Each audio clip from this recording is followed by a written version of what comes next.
Hello, hello. Good morning, everyone.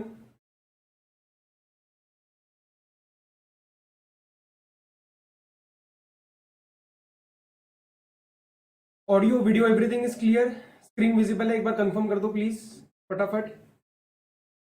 Good morning Megha, Divesh, अंकित.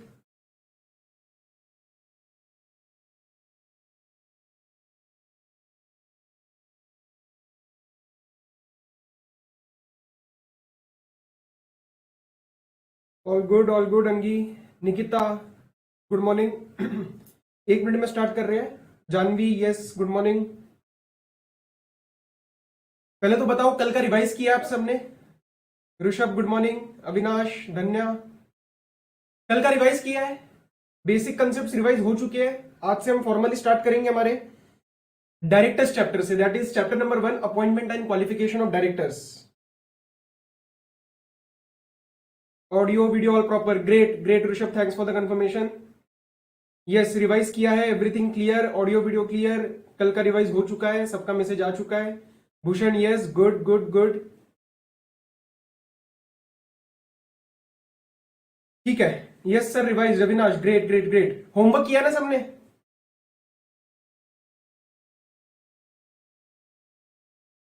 Okay. ठीक है ठीक है ठीक है. रिवाइज ठीक है. We are starting formally. We are starting with our chapter number 1, that is appointment and qualification of directors. कल मैंने आपके इस चैप्टर के जो क्वेश्चन है, द क्वेश्चन बैंक मैंने इंसर्ट करा दिया था इन द गूगल ड्राइव. ठीक है. तो अगर कोई भी बुक्स का इश्यू अभी भी आता है, टेंशन मत लेना. जब तक बुक्स नहीं आती मैं नोट्स अपलोड कराता रहूंगा इन द पीडीएफ फॉर्मेट. तो don't worry about that.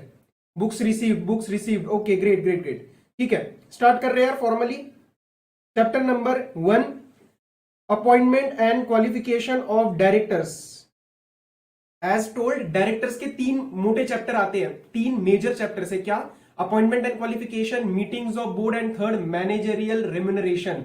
Now we are starting with chapter number 1, appointment and qualification of directors. ठीक है, let's start. Introduction and basic concept. Just to understand कि 2 चीजें देखो. अभी तक आपने ये वर्ड सुन रखे हैं कि सर बोर्ड क्या होता है, डायरेक्टर आपने वर्ड सुना हुआ है. But we need to understand as per companies act 2013 what is the meaning of board and what is the meaning of director. अब सुनने में लगता है ना कि हाँ ये तो डायरेक्टर है. अब ऐसे काम नहीं चलेगा. आपको अंडरस्टैंड करना पड़ेगा कंपनीज एक्ट किसको डायरेक्टर मानता है. ओके, सो ये हो आप. ठीक है, ये हो आप. अब आप प्यारे से बच्चे हो, आप सोच रहे हो कि sir what is the meaning of board and what is the meaning of director. Board, सबसे पहले हम बोर्ड अंडरस्टैंड कर रहे हैं. Board in relation to a company means. Now you have to stress. अपने आप में हर बार नहीं करूंगा कि कहा मींस लिखा है और कहा इंक्लूड्स लिखा है. So board in relation to a company means. Yes yes Priya, hi, good morning. अच्छा, एक सेकेंड. बुक्स के order details in showing. Akhila, we will resolve this administrative queries हम व्हाट्सएप पे बाद में बात करेंगे. अभी let's start with the concept. सुबह का टाइम है, let's start with the concepts. So board in relation to a company. In relation to a company means the collective body of the directors of the company. सबसे पहली बात जो आपको ध्यान रखनी है, बोर्ड हम सिर्फ और सिर्फ कंपनी के रिलेशन में यूज कर सकते हैं. पार्टनरशिप फर्म में नहीं यूज कर सकते, एलएलपी में नहीं यूज कर सकते, इंडिविजुअल में नहीं यूज कर सकते. किस में यूज कर सकते हैं? सिर्फ और सिर्फ in relation to a company. Am I clear? अब in relation to a company it means the collective body of directors. मतलब एक से ज्यादा जब डायरेक्टर्स को कलेक्टिवली बोला जाएगा तो बोला जाएगा board. Right? And what do you mean by director? Director means a director appointed to the board of a company. इन्होंने क्या बोला? डायरेक्टर मतलब who is appointed to the board of a company. अब मुझे एक बात बताओ ध्यान से. अगर मैं एक डायरेक्टर की तरह काम करता हूं, मुझे लोग डायरेक्टर समझते हैं और मैं डायरेक्टर की तरह अपॉइंटेड नहीं हूं बोर्ड पे, क्या मैं डायरेक्टर माना जाऊंगा? Answer is no. क्योंकि कंपनीज एक्ट का section number 2 clause 34 definition clauses है. सेक्शन नंबर 2 क्लॉज 34 कहता है कि सर क्या आप अपॉइंटेड हो? क्या आप अपॉइंटेड नहीं हो तो फिर आप डायरेक्टर नहीं हो. क्लियर? तो इसी तरीके से अगर आप यहां पे देखोगे, ये एक डायग्राम दिया हुआ है. This says that the collective body of the directors is known as board. क्या इन दोनों डेफिनेशंस में कोई इशू है? जल्दी से बताओ. क्या क्या इन दोनों डेफिनेशंस में कोई इशू है? आगे बढ़ रहा हूं मैं, ठीक है? Okay okay, clear. अब सर दिमाग में डाउट आता है कि कंपनी में डायरेक्टर्स वगैरह तो समझ आ गया, लेकिन डायरेक्टर्स की जरूरत क्या है? डायरेक्टर्स की जरूरत क्या हमें? See there are 3 primary reasons. First, company is an artificial person.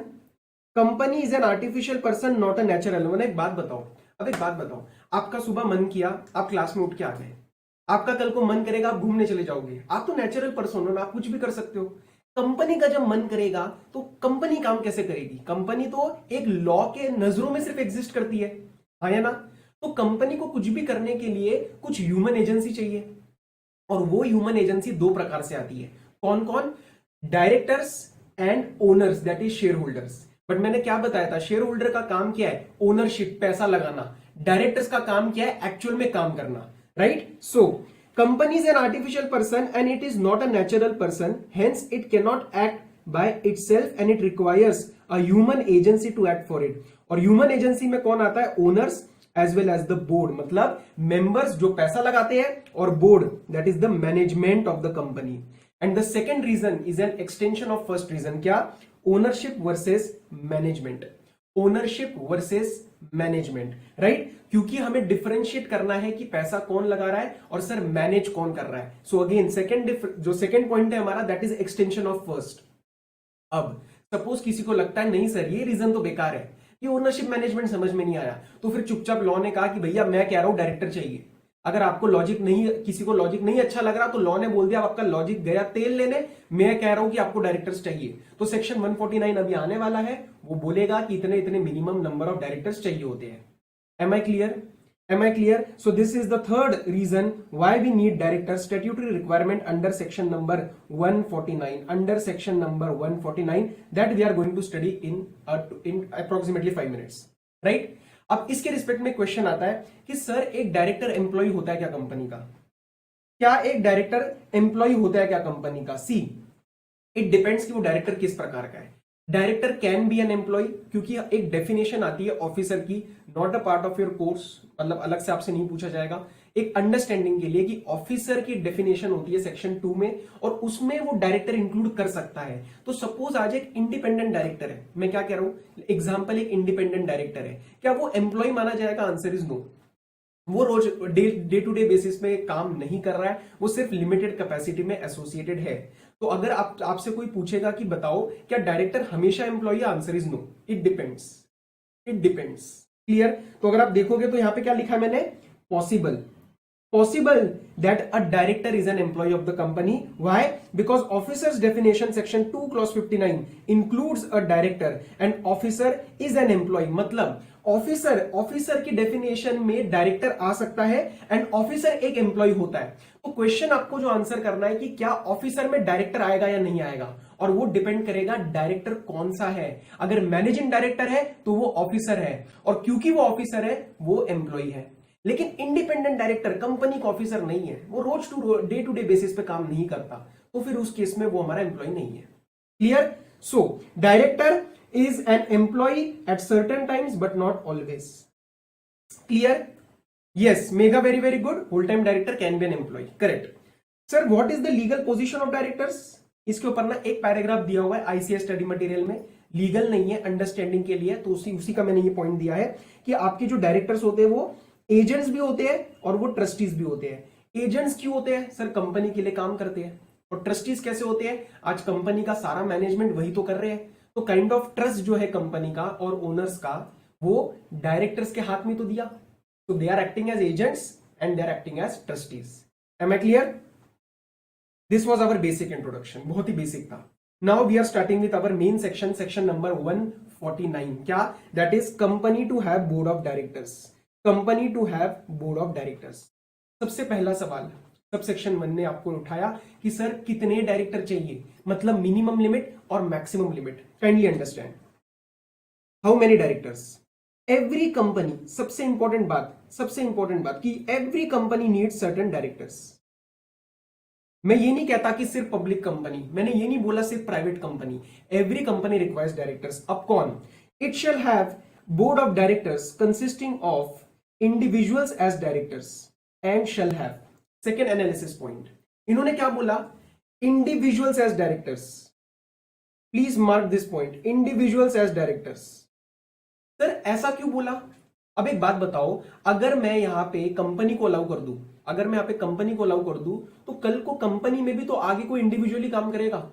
अगर मैंने बोल दिया ए लिमिटेड हमारा डायरेक्टर है, तो ए लिमिटेड भी तो खुद एक आर्टिफिशियल पर्सन है, तो मुझे एट द एंड कोई ना कोई ह्यूमन एजेंसी चाहिए काम कराने के लिए। So we require only individuals as director. Why? Because the directorship is a position of trust.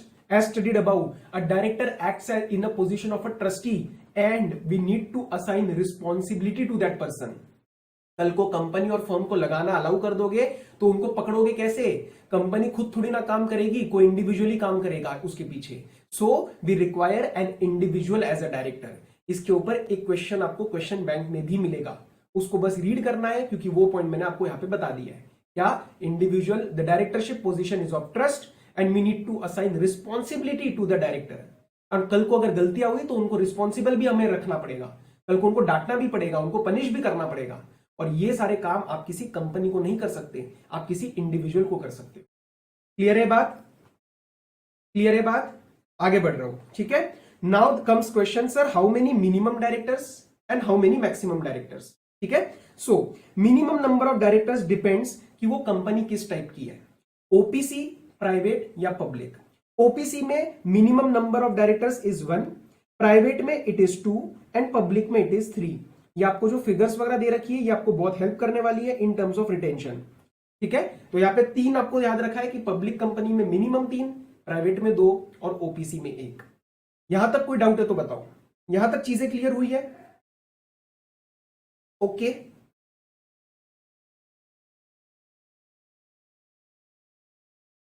जल्दी से ओके कर दो, clear? Okay okay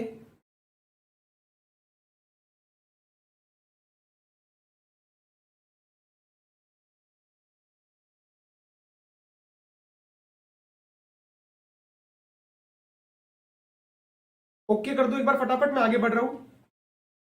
yes yes yes yes yes yes yes okay, ठीक है ठीक है ठीक है, क्लियर क्लियर क्लियर, ठीक है। अब सर मैक्सिमम नंबर कोई लगाना है क्या? मतलब एक कंपनी में मैक्सिमम डायरेक्टर कितने हो सकते हैं? सिर्फ देखो सुनने में तो ठीक नहीं लग रहा है यार, कंपनी का काम बड़ा है तो फिर हम क्यों लगाएंगे कोई लिमिट? तो लॉ ने क्या बोला, एक जनरल लिमिट लगा लेते हैं, दैट इज 15। तो एक कंपनी में मैक्सिमम 15 डायरेक्टर्स लग सकते हैं। लेकिन अगर कंपनी का धंधा बहुत बड़ा है, अब रिलायंस जैसी कंपनी 15 डायरेक्टर में थोड़ी ना काम करेगी, तो 15 से ऊपर जाना है तो एक काम करो, आपको किसी से अप्रूवल लेने की जरूरत नहीं है, आपको कोई गवर्नमेंट अथॉरिटी से अप्रूवल लेने की जरूरत नहीं है। आप इंटरनली मेंबर से जाके एक स्पेशल रेजोल्यूशन पास करवा लो और 15 के ऊपर चले जाओ। Clear? So maximum number of directors will be 15 और फर्स्ट प्रोविजो टू 149(1) ने आके बोला कि सर टेंशन मत लो, 15 की लिमिट जो है ना उसको पार करना हो तो भी कर लेना। A company may appoint more than 15 provided it passes a special resolution. तो आप एक स्पेशल रेजोल्यूशन पास करवा लो और मोर देन 15 चले जाओ, कोई इशू नहीं है। आपको कोई सरकार के पास, गवर्नमेंट के पास, आरओसी के पास आने की जरूरत नहीं है। Why? Because this is a matter of business and internal management, right? अच्छा, एग्जिस्टिंग कंपनी वाली चीज आप इग्नोर कर सकते हो, ट्रांजिशनल प्रोविजन है। अब 2 important notes, a company may provide for a lesser number of maximum number of directors in its articles. मतलब एक कंपनी कह सकती है हमारे कंपनी में तो सर 9 ही डायरेक्टर लगेंगे। अरे बहुत बढ़िया है, हम तो 15 कह रहे थे, आप 9 कह रहे हो, वेरी वेरी गुड, करो, कोई इशू नहीं है। Second, a company may provide for a higher number of minimum number of directors. अरे हमने बोला था पब्लिक को 3 चाहिए, कल को पब्लिक कंपनी कहती है हमारे इसमें तो मिनिमम 4 रहेंगे, स्ट्रिक्टर प्रोविजन है, वेरी गुड, कोई इशू नहीं है। कल को प्राइवेट कंपनी कहती है हमारे इसमें तो मिनिमम 6 रहेंगे, वेरी गुड, कोई इशू नहीं है, हमने तो मिनिमम बोला था, आप तो ज्यादा लगा रहे हो, राइट? लेकिन अब मुझे एक बात बताओ, कल को क्या एक पब्लिक कंपनी ये बोल सकती है कि हमारे कंपनी में मिनिमम 1 डायरेक्टर लगेगा? नहीं सर, वो गलत हो जाएगा, क्योंकि मिनिमम हमने 3 बोला था। तो don't go against the law, you can be stricter than law, don't go against the law. Clear? So आगे क्या लिखा मैंने, बट इन नो वे, ये पढ़ो, but in no way can reduce the minimum number of directors below statutory minimum. तो आप stricter लगाओ but कोई भी लॉ के अगेंस्ट नहीं जाएगा। दिस वॉज अवर 149(1). अब इसके रिस्पेक्ट में 2 एग्जेम्पशंस आती है, क्या क्या? A government company and a section 8 company. Government company and section 8 company. Government company ना एक जगह आने वाला है चैप्टर 11 में डेफिनेशनल क्लॉज में कि गवर्नमेंट कंपनी होती क्या है, वो मैं वहां पे करा दूंगा आपको। अब इतना समझो कि एक सरकारी कंपनी और सेक्शन 8 कंपनी को अगर मोर देन 15 डायरेक्टर्स लगाने हैं तो वो विदाउट स्पेशल रिजोल्यूशन लगा सकता है, right. So they can appoint more than 15 directors without passing a special resolution. अब मैंने क्या किया आपके लिए, एक सेकंड रुको, ये देखो, ये जो एग्जेम्पशंस है ना, एग्जेम्पशंस का क्या था, मैं एग्जेम्पशंस अलग भी देता हूं और मैंने एम्बेड भी कर रखी है in the concept book, right. So ये जो एग्जेम्पशंस है ना, ये एक साथ जो दे रखी है, ये आपको बाद में रिवीजन के लिए काम आएगा, क्योंकि this is the proper language. अगर आप देखोगे तो चैप्टर वाइज एग्जेम्पशन प्रोवाइड करी गई है और हर एक कंपनी के लिए, जैसे गवर्नमेंट कंपनी के लिए क्या है, जैसे सेक्शन 8 कंपनी के लिए क्या है, राइट। सो हर एक के लिए अलग अलग एग्जेम्पशंस दे रखी है और सिर्फ ऐसे नहीं कि 160 149 1 भी एग्जेम्प्ट है, उसके आगे का उसका इंटरप्रिटेशन इन वर्ड्स दिया हुआ है ताकि आप रिवाइज कर पाओ, ठीक है। तो जब भी आप रिवीजन में बैठोगे आप यहां से भी एक बार रिवाइज कर सकते हो। नोट्स में तो दे ही रखा है, जैसे मैंने अभी आपको कराया, ये रहा गवर्नमेंट कंपनी का कराया, that 149 1B and first proviso do not apply. इसका मतलब क्या हुआ, it can appoint more than 15 directors without passing ISR। Snehal 7 बजे हमारी क्लास एग्जैक्ट स्टार्ट होगी, प्लीज ये ध्यान रखना सारे बच्चे, 7 बजे हम स्टार्ट कर देंगे। We will not be waiting because we have some time target also. हमें स्पीड और टाइम दोनों का ध्यान रखना है, क्योंकि 22 से 25 फरवरी तक आपको फ्री करना है अच्छे से, जल्दबाजी में नहीं, अच्छे से। तो 7 बजे हम एग्जैक्ट स्टार्ट करेंगे भाई, ठीक है। प्लीज कोई लेट नहीं आएगा, नहीं तो कंसेप्ट छूटेगा, ओके। सो ये एग्जामिशंस आपको दे रखी है। स्टार्ट में अगर आप देखोगे, यहाँ पे मैंने यहाँ पे 4-5 पॉइंट दिए हुए, ये है हमारे नोटिफिकेशन नंबर, ये है हमारे नोटिफिकेशन नंबर। सर क्या नोटिफिकेशन नंबर याद रखने हैं? आंसर इज नो, लेकिन समझने के लिए जरूरी है कि नोटिफिकेशन आया। और मैंने कल आपको क्या बताया था, गवर्नमेंट कंपनी, सेक्शन 8 कंपनी और एक प्राइवेट कंपनी, इनको अगर सारे एग्जामिशंस का फायदा लेना है तो 2 सेक्शंस का कंप्लायंस करना पड़ेगा। क्या? 92 एंड 137, 92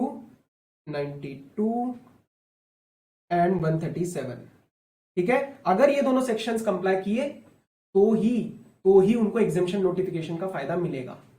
क्लियर है बात? निधि कंपनीज को भी एग्जेम्पशन होती है कई, लेकिन निधि कंपनीज को ये वाला कंप्लायंस की जरूरत नहीं है। आगे बताते हुए चलूंगा, लेकिन अभी इतना बस समझ लो। क्लियर है बात? सो अब चलते हैं हमारे बैक टू नोट्स। एक सेकेंड, ये हमारे एग्जेम्पशन हो गया, ये हो गया, ओके। आगे बढ़ते हैं। तो ये बात क्लियर है। अब मैंने हर जगह यहां पे ये नहीं दिया 92 137, आपको हमेशा ध्यान रखना है जब भी एग्जामिशन नोटिफिकेशन पढ़ोगे 92 और 137 कंप्लाई होना चाहिए। 92 क्या है? Annual return. 137 क्या है? 137 क्या है? Filing of financial statements. Snehal okay, कोई इशू नहीं है। अगर आपके एंड पे, आपके सिस्टम पे कोई भी इशू आता है, आपको बैकअप मिल रहा है, उस चीज को प्लीज देख लेना। अभी कंटिन्यू करो, ओके। ये था हमारा 149। अब इसके कुछ क्वेश्चंस देख लेते हैं, yes. Section number 149, question number 1, the number of directors appointed by each of the following companies is 9। मेरे सामने 4 कंपनीज दे रखी है। कौन कौन सी? Pathway company limited, ABC private limited, manufacturing association, section 8 company और एक हिंदुस्तान लिमिटेड गवर्नमेंट कंपनी। इन चारों कंपनीज में अब आपको देखो, क्वेश्चंस का जब एनालिसिस करोगे या आप क्वेश्चन को रीड करोगे, आपको स्मार्ट रीड करना है। While reading this question you should have a quick understanding कि यार पहली पब्लिक कंपनी है, सेकंड प्राइवेट कंपनी है, थर्ड सेक्शन 8 कंपनी है और फोर्थ गवर्नमेंट कंपनी है। यहां पे देखते दिमाग में आ जाना चाहिए कि आप एक एग्जेम्पशन अप्लाई कर सकती है, आया ना? तो ये चीजें थोड़ा क्विक रहना है आपको समझते वक्त। क्वेश्चन क्या कह रहा है, आगे बढ़ते हैं। The board of directors of the aforesaid companies propose to increase the number of directors to 15. Advise whether it is possible to do so under the Companies Act. क्या ये सारी कंपनीज अपने डायरेक्टर्स को 15 कर सकती है? Answer is yes. 15 में तो कोई दिक्कत ही नहीं है। Yes, all 4 can do it. Next, advice the number of अच्छा, एडवाइस ये हो गया, ठीक है। Also what would be your answer if the proposed number of directors would have been 16 instead of 15? अब सर आती बात, उन्होंने बोला 15 की जगह अगर 16 करना हुआ तो क्या वो चीज पॉसिबल है? कौन बताएगा मुझे? कौन बताएगा? 16 अगर करना हो तो what will be my answer? Let's see.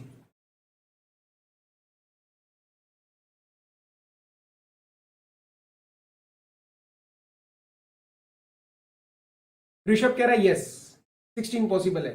थोड़ा सा अपने को बेटर आंसर देना है, यस की जगह थोड़ा सा ऋषभ डिटेल। एस आर, अखिला कह रही है S R, okay. 149 proviso S R, by passing S R, okay. S R S R S R S R, ठीक है, ओके। सो प्लीज अंडरस्टैंड कि आपको इसके अंदर प्रॉपर क्या समझना है कि हमारी जो पहली दोनों कंपनीज है पब्लिक और प्राइवेट, जो हमारी पहली दोनों कंपनीज है पब्लिक और प्राइवेट, ये दोनों कंपनीज कर सकती है by passing S R. And जो तीसरी एंड चौथी है, जो तीसरी एंड चौथी है, they can do without S R provided 92 and 137 is complied. Am I clear? Yes Avinash, that is an exact, yes Avinash, good. वो एक एक्स्ट्रा पॉइंट भी आप लिख सकते हो कि अगर आर्टिकल्स, वो वाली बात अभी आएगी, आर्टिकल्स वाली हम स्पेसिफिकली अभी ना लिखे तब भी चलेगा। Jugal correct, section 8 and government without SR, ठीक है। तो आपको ध्यान से एनालाइज करना है कि इन चारों में हमें अलग अलग आंसर देने पड़ेंगे। नोटिफिकेशन नंबर लिखने की जरूरत नहीं है, मैंने आंसर में दिया है, बट आपको लिखने की जरूरत नहीं है। 3 and 4 without SR, very good Snehal, okay. तो दिस वन इज क्लियर, ये हो गया, ये हो गया, ठीक है। ये वाला आप कर सकते हो। एक अविनाश ने अच्छा पॉइंट रेज किया, मैं अभी क्लियर कर देता हूं। आपको मैंने बताया था कि आर्टिकल्स की अमेंडमेंट कैसे होती है? सेक्शन नंबर 14 स्पेशल रिजोल्यूशन, याद है आपको? इंट्रोडक्शन में बताया था। अब अगर कल को आर्टिकल्स कहते हैं कि हमारे जो डायरेक्टर है वो रहेंगे 11 और हमें 11 से ऊपर इंक्रीज करना है नंबर ऑफ डायरेक्टर्स को, लेट्स से 14, सो इस केस में क्या मुझे एसआर चाहिए? सर कंपनीज एक्ट वाला एसआर नहीं चाहिए, वो तो 15 के ऊपर चाहिए, लेकिन आर्टिकल्स को अमेंड करने के लिए एसआर पास करना पड़ेगा। मैं क्या कह रहा हूं, ध्यान से समझो। अगर आर्टिकल्स ऑफ एसोसिएशन कहते हैं कि हमारे जो डायरेक्टर्स है वो रहेंगे लेट्स से 8 एंड कंपनी चाहती है कि हमारे नंबर ऑफ डायरेक्टर्स हो लेट्स से 14, तो इसके अंदर मुझे कंपनीज एक्ट वाला एसआर नहीं चाहिए, क्योंकि ये नंबर मोर देन 15 नहीं है। बट मुझे एओए तो अमेंड करना पड़ेगा ना, मुझे एओए अमेंड करना पड़ेगा अंडर सेक्शन नंबर 14, और उसके लिए मुझे एक एसआर पास करना पड़ेगा। क्लियर है बात? और अगर ये मैं 14 का 18 कर देता हूं तो उस केस में मुझे एक और एसआर पास करना पड़ेगा, ये वाला। तो in that case I will need 2 SRs. Is this point clear?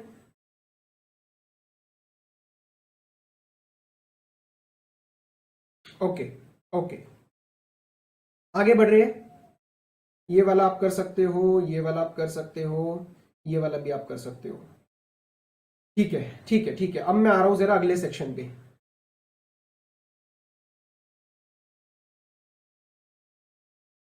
Exemptions वाली बात मैंने आपको बता दी है, 164 टू अभी हमें करना है। Okay let's move ahead.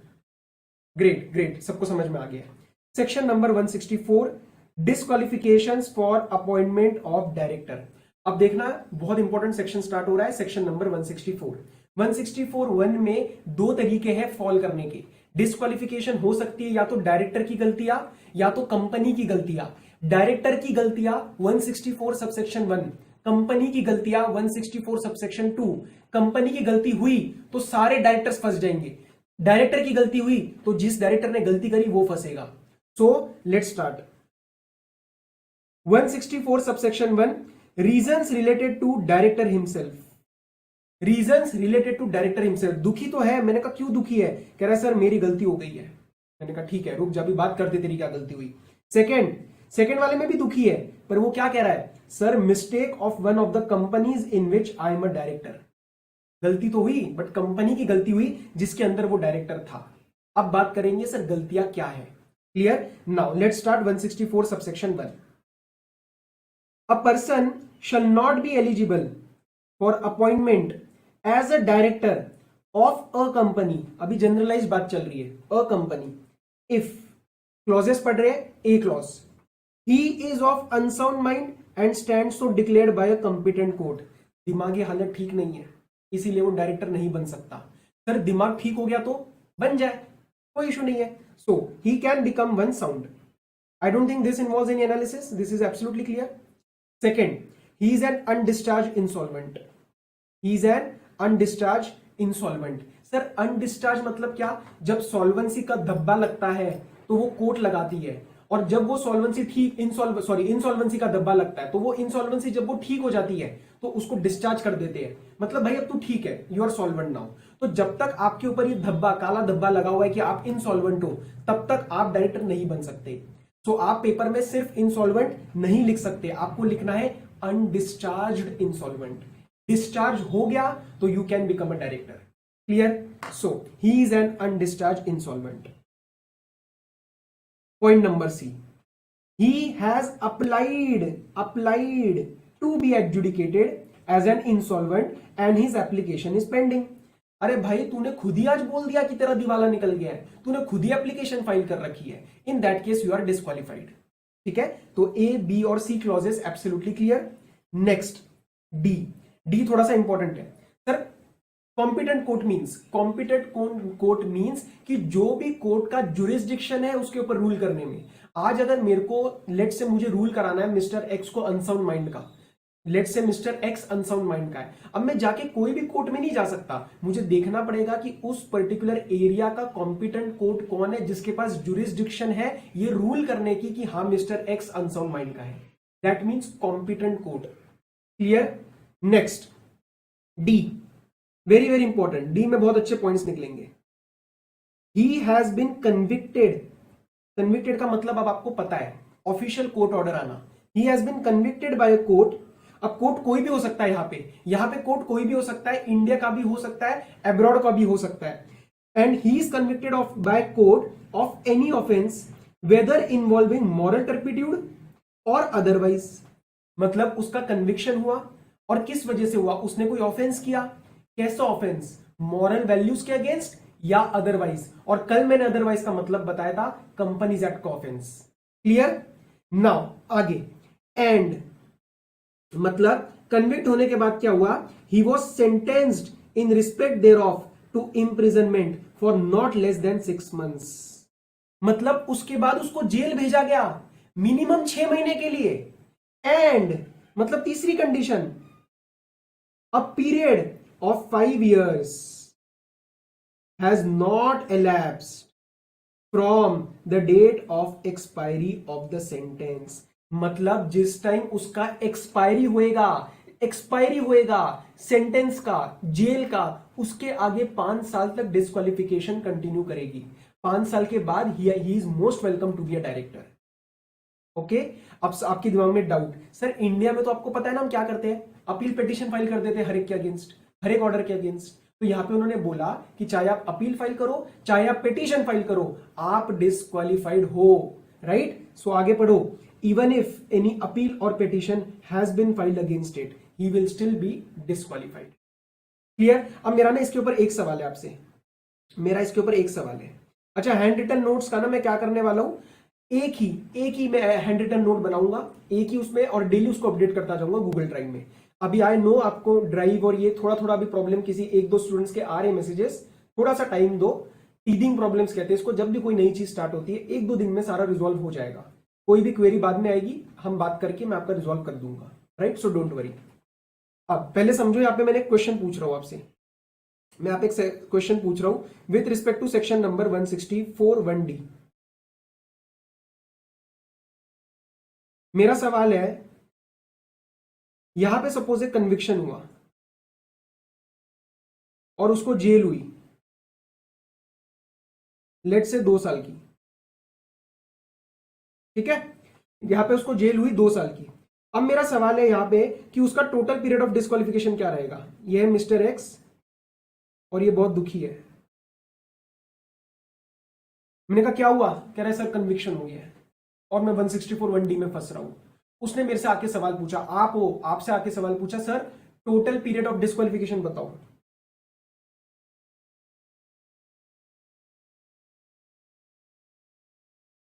मैंने टोटल पीरियड ऑफ डिस्क्वालिफिकेशन पूछा है।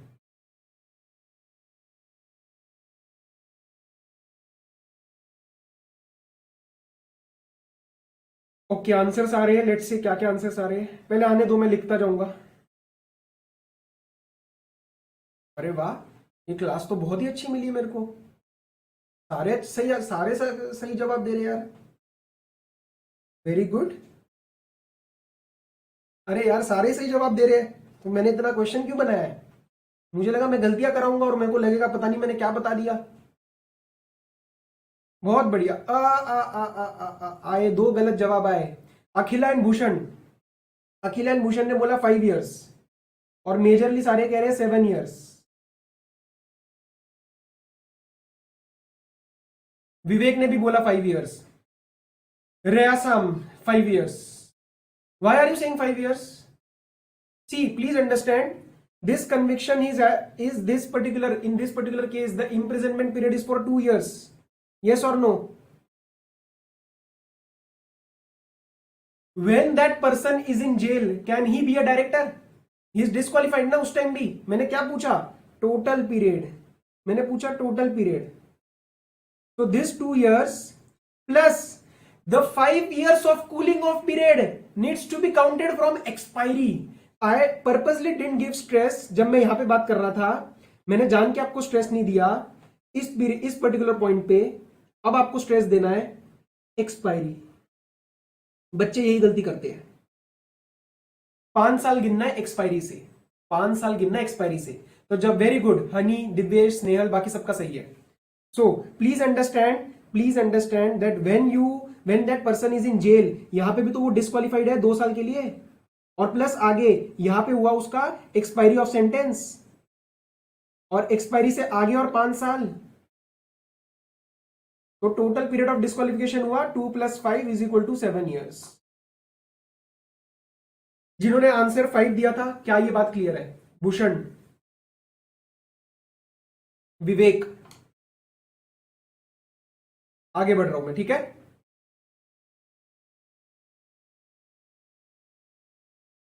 आगे बढ़ रहा हूं मैं, ओके। अब सर एक बात ध्यान रखना, अगर बहुत ही भयंकर ऑफेंस कर दिया, भयंकर ऑफेंस मतलब कंपनीज एक्ट कहता है कि अगर आपको जेल 7 साल की हुई तो आप परमानेंट डिस्क्वालिफाइड हो, चाहे उसके बाद 5 साल हो जाए, चाहे 10 साल हो जाए, चाहे 50 साल हो जाए, चाहे कुछ भी हो जाए, आप डिस्क्वालिफाइड हो। तो if, Akhila, Vivek, yes, Bhushan, okay. So provision आके बोला, if a person has been convicted of any offense and sentenced in respect thereof to imprisonment for a period of 7 years or more, he shall not be eligible to be appointed as a director in any company. a director, वो किसी भी company में कोई भी director कभी भी नहीं बन सकता अगर 7 साल की सजा हुई। in that case there is a case of permanent disqualification. Clear? Next, E, an order disqualifying him for appointment as a director has been passed by a court or tribunal and the order is in force, and this will apply even if any appeal or petition has been filed. ये ज्यादा कोई मुश्किल नहीं है। Court या tribunal ने आके बोला सिद्धेश भाई साहब डायरेक्टर नहीं बन सकते अगले 5 साल के लिए, तो मैं 5 साल के लिए डायरेक्टर नहीं बन सकता, चाहे मैं अपील फाइल करूं, चाहे मैं पिटीशन फाइल करूं, कोई इशू नहीं है। हनी, अगर 5 महीने की सजा हुई तो उस केस में तो लगेगा ही नहीं, क्योंकि 6 महीने की सजा होना जरूरी है इसको अप्लाई करने के लिए। ये रहा, 6 महीने की सजा होना जरूरी है for disqualification to apply. Okay, आगे बढ़ो। F, he has not paid any calls in respect of any shares of the company held by him, whether alone or jointly with others. पहली बात ये क्या कह रहा है कि उसके पास कोई शेयर्स है। करेक्ट जुगल, करेक्ट। वो मेंबर की तरह बन सकता है लेकिन डायरेक्टर की तरह नहीं। वो मेंबर बन सकता है, यहां पे मैं डायरेक्टर की बात कर रहा हूं। वो मेंबर बनेगा लेकिन वो डायरेक्टर नहीं बन पाएगा, तो इफ इज कन्विक्टेड। ठीक है, अब ये वाली बात क्या कह रहा है? एफ, उसके पास कुछ शेयर्स है कंपनी के, उसके पास कुछ, एक सेकेंड, उसके पास कुछ शेयर्स है कंपनी के, और वो उसके ऊपर कोई कॉल्स है, वो उसने पे नहीं करे हैं। अब यहां पे आपको ध्यान रखना है, this is a company specific disqualification. Why? Because I am saying the word the. जिस कंपनी के कॉल्स उसने नहीं पे करे उस कंपनी में वो डायरेक्टर नहीं बन सकता। This is a very specific case, और उसने कब तक नहीं पे किया? 6 महीने तक। ठीक है, आगे पढ़ो। And 6 months have elapsed from the last day fixed for the payment of the call. आपसे पैसा मांगा गया था, आप मेंबर हो कंपनी के और आप 6 महीने से पैसा नहीं दे रहे हो, तो अब आप उस कंपनी के डायरेक्टर नहीं बन सकते। अरे पैसे तो है नहीं तुम्हारे पास देने के, तुम डायरेक्टर कहां से बनोगे? क्लियर है बात? This is a company specific disqualification, गलती मत करना। This analysis comes from the company rather than a company. Clear? Next G, he has been convicted of the offense dealing with related party transactions under section 188 at any time during the last preceding 5 years, and this will also apply even if any appeal or petition is filed against it. अब ये क्या कह दिया इन्होंने? ये कह रहे हैं सेक्शन नंबर 188 अभी हमने कवर नहीं किया, चैप्टर 2 में कराऊंगा। वहां पे आप कन्विक्ट हो चुके हो और कन्विक्शन के बाद 5 साल तक आप डिस्क्वालिफाइड रहोगे। 5 साल होने के बाद आप डायरेक्टर बन सकते हो। क्लियर? अब इसका मैं एक आपको इंटरप्रिटेशन पॉइंट दे रहा हूं जो आपको मे भी सब जगह ना मिले। राइट? 188 में अभी नहीं पढ़ा है ना, इसलिए मैं आपको अभी पूरा डिटेल में नहीं जा रहा, बस हिंट दे रहा हूं। 188 जब आप पढ़ोगे तो 188 में ना कन्विक्शन होता ही नहीं है। 188 में कन्विक्शन होता ही नहीं है। 188 में पेनल्टी लग जाती है बस, और रिकवरी हो जाती है जो भी लॉस हुआ है। कन्विक्शन का मतलब क्या होता है? मैंने बताया था ना कल, कोर्ट कोई ऑर्डर पास कर रहा है कि हाँ ये बंदा गिल्टी है। अरे 188 में जब कोई कोर्ट का इन्वॉल्वमेंट ही नहीं है तो कन्विक्शन कैसे होगा? और सर कन्विक्शन ही नहीं हुआ तो यहां पे ये चीज कैसे पूरी होगी? But not required for your exams. Clear? आगे बढ़ते हैं। H, he has not complied with subsection 3 of 152 that is डिन नंबर। सर हर एक इनकम टैक्स में जैसे पैन चाहिए, आज हर एक इंडियन को आधार चाहिए, उसी तरीके से डायरेक्टर बनने के लिए आपको डिन नंबर चाहिए। ये एनी अदर नंबर ना प्रिस्क्राइब्ड है, लेकिन मतलब प्रिस्क्राइब किया जा सकता है लेकिन कुछ प्रिस्क्राइब नहीं है। तो लर्न करते हो तो आपको दोनों लर्न करना है। डिन नंबर भी मिल सकता है, कोई और अदर नंबर भी, बट अदर नंबर अभी कुछ नहीं है, मेन ध्यान रखना है डिन पे। And next, he has not complied with the provisions of subsection 1 of section number 165 that deals with number of directorships। 165 अभी कराने वाला हूं, that deals with number of directorships, कि कितने कंपनी में मैं डायरेक्टर बन सकता हूं। क्लियर है? हनी, जिस टाइम अपॉइंटमेंट हो रही है उस दिन अगर मैं डिस्क्वालिफाइड हूं तो मैं नहीं बन सकता। ऑब्वियसली मैं तभी देखूंगा ना जब मैं अपॉइंट हो रहा हूं। ठीक है, आगे। अब 164(1) में ये ही क्लॉजेस थे, ये मेरी गलतियां थी, डायरेक्टर की गलतियां थी। क्या यहां तक कोई इशू है? अब मैं आगे बढ़ रहा हूं 164(2) में। Okay okay okay, clear. 164(2) में ध्यान से समझना क्या होने वाला है। मैं किसी कंपनी में डायरेक्टर हूं, ए लिमिटेड है, और मैं इस कंपनी में डायरेक्टर हूं। मैं इस कंपनी का जो डायरेक्टर हूं और इस कंपनी ने कुछ गलती करी। अब क्योंकि इसने कुछ गलतियां करी और अगर ये 164(2) में फंस गया तो मैं 5 साल के लिए डिस्क्वालीफाई होने वाला हूं।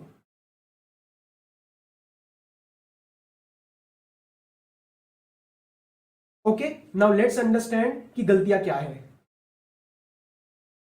रेसम पॉइंट नंबर डी में क्या इशू एग्जैक्टली, क्योंकि बहुत बड़ा है, एक बार प्लीज इसको रिवाइज करो। क्वेरी आती है तो व्हाट्सएप पे पूछ लेना, क्योंकि इसका एनालिसिस पूरा हो चुका है। अभी प्लीज आगे बढ़ते हैं। स्पेसिफिक पॉइंट अगर है तो प्लीज व्हाट्सएप, अगर मोटा मोटा कुछ क्वेरी है तो क्लास में। ठीक है, एक बार प्लीज इसको एक बार रिवाइज करना, आधे क्वेरीज आपके घर पे रिवीजन के टाइम निकल जाएंगे। ठीक है, अभी फ्लो नहीं खराब करते please. Section number 164(2), default by company in which he is a director. Company ने कुछ गलतियां कर दी है। क्या? No person who is or has been a director of a company which commits certain defaults। मैं किसी कंपनी का डायरेक्टर हूं या था, पास्ट टेंस भी कवर किया है। Very very important point, has been word has been used. मतलब अगर कंपनी ने जब ये डिफॉल्ट किए, अगर मैं उस दिन डायरेक्टर था तो भी मेरे ऊपर ये चीज लग जाएगी। Right? So no person who is or has been a director of a company which commit certain defaults. ये डिफॉल्ट्स क्या है मैं अभी आपको बताऊंगा। अब पहले बात करते हैं उस बंदे के ऊपर डिस्क्वालिफिकेशन कैसी है। No person shall be eligible to be reappointed as a director of that company, that मतलब defaulting company, or appointed in any other company. मतलब अगर उस कंपनी ने डिस्क्वालिफिकेशन किया तो उस कंपनी में मैं रीअपॉइंट नहीं हो सकता या किसी और कंपनी में मैं अपॉइंट नहीं हो सकता। ओके, आगे सर कितने टाइम के लिए अपॉइंट नहीं हो सकते? 5 साल। कब से? जब से वो डिफॉल्ट होएगा। 5 साल का डिस्क्वालिफिकेशन है। कब से? जब से वो डिफॉल्ट होएगा। From the date on which the said company fails to do so. अब सर सब कुछ समझ आ गया, लेकिन ये डिफॉल्ट क्या है? ये जो आप बोल रहे हो डिफॉल्ट होएगा, ये जो फेलियर हुआ, ये फेलियर क्या है? सर ये 2 प्रकार के फेलियर है। Resam no no no, 7 years is not for. Yes yes, मतलब ऑब्वियसली एक ऑफेंस हुआ ना, टोटल नहीं करना रेसाम, टोटल नहीं करना। एक ऑफेंस के लिए अगर आप 7 साल जेल चले जाते हो तो आप परमानेंटली डिस्क्वालिफाइड हो। प्लीज आगे बढ़ो। नाउ अब आपको पढ़ना है कि सर ये डिफॉल्ट कौन से है, कंपनी ने क्या क्या गलती करी। पहली, either the company has not filed financial statements और एनुअल रिटर्न्स। कंपनी ने अपने फाइनेंशियल स्टेटमेंट्स या फिर एनुअल रिटर्न्स नहीं फाइल करे। कब तक? For any continuous period of 3 financial years. 1 साल गलती समझ आती है, 2 साल गलती समझ आती है नॉन फाइलिंग की, 3 लगातार साल अब आपके सारे डायरेक्टर्स 164(2) में फंस जाएंगे। ओके, अब इसमें ध्यान बस आपको ये रखना है, कंटिन्यूअस। 1 साल किया, दूसरे साल मिस कर दिया, तीसरे साल किया, चौथे साल मिस कर दिया, 164(2) नहीं लगेगा। 2 साल मिस कर दिया, 1 साल फिर पूरा कर दिया, नहीं लगेगा। क्लियर? सो टोटल नहीं करना है, 3 फाइनेंशियल ईयर लगातार देखने हैं। Or the company has failed to repay the deposits accepted by it or pay any interest thereon. Company ने डिपॉजिट्स एक्सेप्ट किए थे। डिपॉजिट्स पता है ना, सेक्शन 73, 74 इंटर वगैरह में भी आपको ठीक है याद नहीं होगा, पढ़ने की जरूरत नहीं है। अंडरस्टैंड करो, कंपनी डिपॉजिट्स लेती है और उसके डिपॉजिट्स के ऊपर ये डिफॉल्ट हो रहा है, या तो उसके रीपेमेंट के ऊपर या तो उसके इंटरेस्ट के ऊपर। Or redeem any debentures on the due date or pay any interest due thereon. आपने डिबेंचर्स की रीपेमेंट नहीं करी, या तो डिबेंचर्स के इंटरेस्ट के ऊपर डिफॉल्ट मार दिया, or pay any dividend which has been declared. तो इसको शॉर्ट फॉर्म लर्न करने के लिए 3D याद रखो। क्या क्या आ गया? Deposits, debentures and dividend. अब very very important interpretation point, यहां पे उन्होंने क्या बोला, ध्यान से, पे एनी डिविडेंड डिक्लेयर्ड। क्या मेरा एक सवाल है आप लोगों से कि क्या ये प्रेफरेंस डिविडेंड है या इक्विटी डिविडेंड है?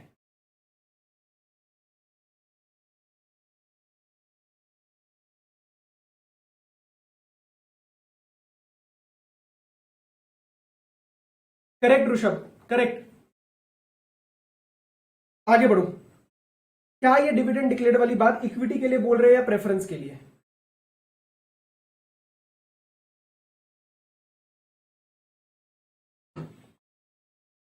मिक्स्ड आंसर्स आ रहे हैं, मिक्स्ड आंसर्स आ रहे हैं। Angi equity, Renu equity, Shweta preference, equity. Venkat उसकी बात मैं 167 में करूंगा, 2 मिनट रुको। अंगी प्रेफरेंस नॉट इंक्लूडेड, इक्विटी दोनों प्रेफरेंस, बोथ बोथ बोथ। ठीक है, मिक्स्ड आंसर्स है। आई एक्सपेक्टेड मिक्स्ड आंसर्स नहीं। प्लीज ध्यान से समझना, ये आपको कहीं पे भी लिखा हुआ नहीं मिलेगा। This is my interpretation point and I am sure that you will agree with me. क्या प्रेफरेंस डिविडेंड, क्या प्रेफरेंस डिविडेंड कभी भी अलग से कोई डिक्लेयर होता है?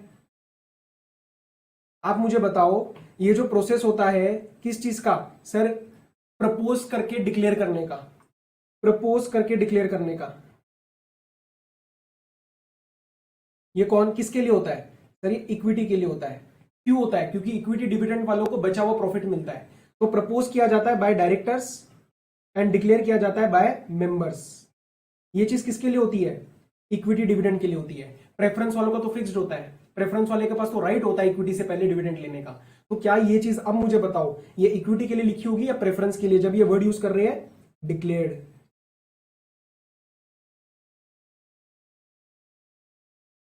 Correct Priyadarshini, correct correct Divyesh. I think now this point is clarified. I know ये आपसे कोई पूछेगा नहीं, लेकिन आई वांट कि आप लॉ को सिर्फ ऐसे ना पढ़े कि यार ये चीज डिक्लेयर डिविडेंड है तो डिक्लेयर डिविडेंड रट के आगे। अरे प्रेफरेंस और इक्विटी दो प्रकार के डिविडेंड होते हैं, यहां पे इक्विटी की बात करी जा रही है। क्यों? क्योंकि प्रेफरेंस डिविडेंड का कोई डिक्लेरेशन नहीं होता है, इक्विटी डिविडेंड का प्रपोज एंड डिक्लेरेशन होता है, बिकॉज इक्विटी डिविडेंड वालों को बचा हुआ प्रॉफिट मिलता है।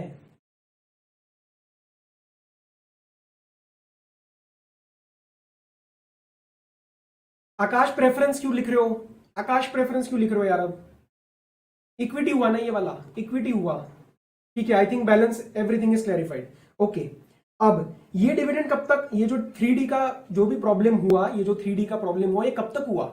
जैसे फाइलिंग वाला इशू 3 लगातार साल चला था, ये 3 साल नहीं, ये 1 साल में फंस जाएगा, क्योंकि ये इंपॉर्टेंट बात है सर, पेमेंट करनी है अपने लोगों की, तो आपको 3 साल तक नहीं वेट कराएंगे, 1 साल होते ही आप डिस्क्वालीफाई हो जाओगे, 164(2) लग जाएगा। तो पढ़ो, सच फेलियर टू पे और रिडीम कंटिन्यूज फॉर 1 ईयर और मोर। क्या ये बात क्लियर है? आगे बढ़ रहा हूं मैं।